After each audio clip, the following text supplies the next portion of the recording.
as an introduction to how the thyroid works, thyroid is very important. It affects every cell, just about every cell in our body needs the thyroid hormone, and it affects the basal metabolic rate of all of our cells in our body. So body temperature, the rate at which the cells mature and turn over, the rate at which they grow, whether or not they're functioning the way that they should, or they're too fast or they're too slow. All of this is regulated by the thyroid hormone.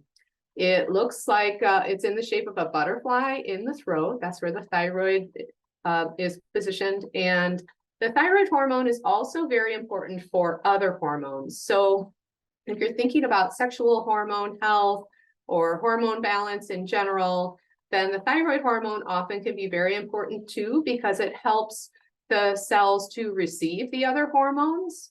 And that can sometimes be an important issue to resolve for people looking for hormone balance. These are some common signs of what can be called hypoactive thyroid or underactive thyroid. Constipation is very common because the digestive system relies on thyroid hormone to function healthfully. Depression is very common because the brain and our nervous system and our gut, which is where a lot of our neurotransmitters are, like serotonin and dopamine, they rely on proper thyroid hormone.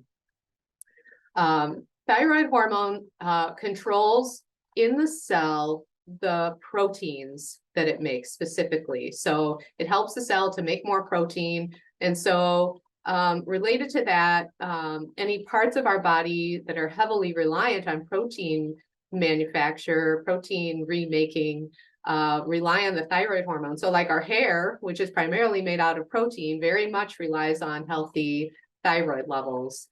So people with lower thyroid levels will complain about very dry hair, brittle hair, or hair loss. They'll also complain about dry skin.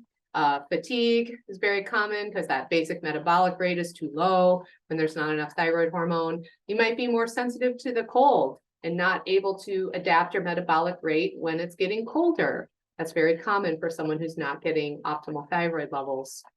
Goiter is another presentation of underactive thyroid, where the thyroid gland is actually expanding and swelling. And people who have a very difficult time losing weight or unexplained weight gain, often the thyroid hormones are the culprit.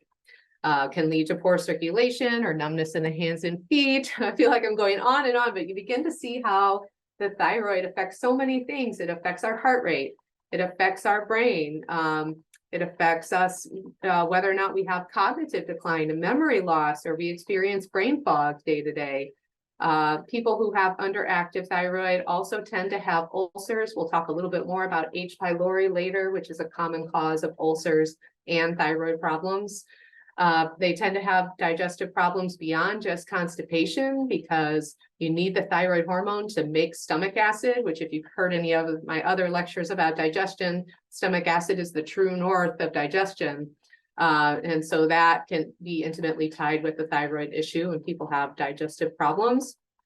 The immune system relies on the thyroid. The menstrual cycle relies on thyroid. People having leg cramps or muscle cramps in general at rest, that can be a sign of underactive thyroid. The outermost portion of the eyebrow missing is a common sign, just one indicator that can be low thyroid. Infertility because of the interchange with the hormones. This is a snapshot from my thyroid training manual that I used when I learned about the thyroid. I just put that here so you can see it's really a web how the thyroid interacts with all these body systems. So starting at 2 o'clock, for example, people with low thyroid hormone tend to have gallbladder problems. The thyroid, as you'll learn, the hormones have to be converted in the liver. And in turn, if liver function is not very healthy, that affects the thyroid. The thyroid hormones affect the rate at which cholesterol that you no longer need is excreted from your body. So if your thyroid levels are a little subpar, you probably have higher cholesterol. It affects protein metabolism.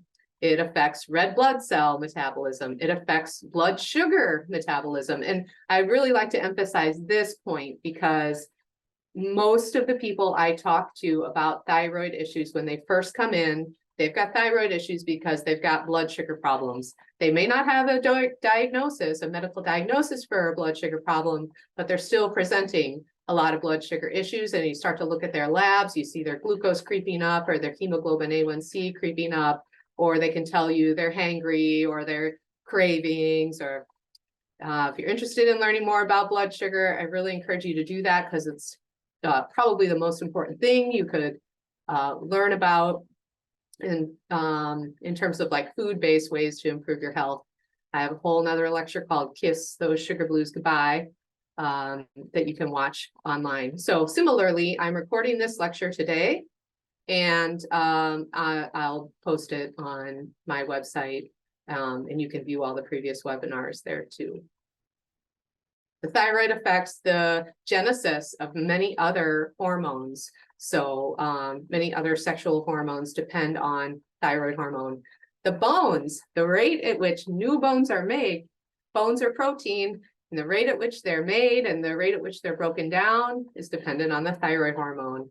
The health of the cardiovascular system, the health of the brain, all depend on thyroid hormone. These cells in these body systems must have thyroid hormone to be healthy.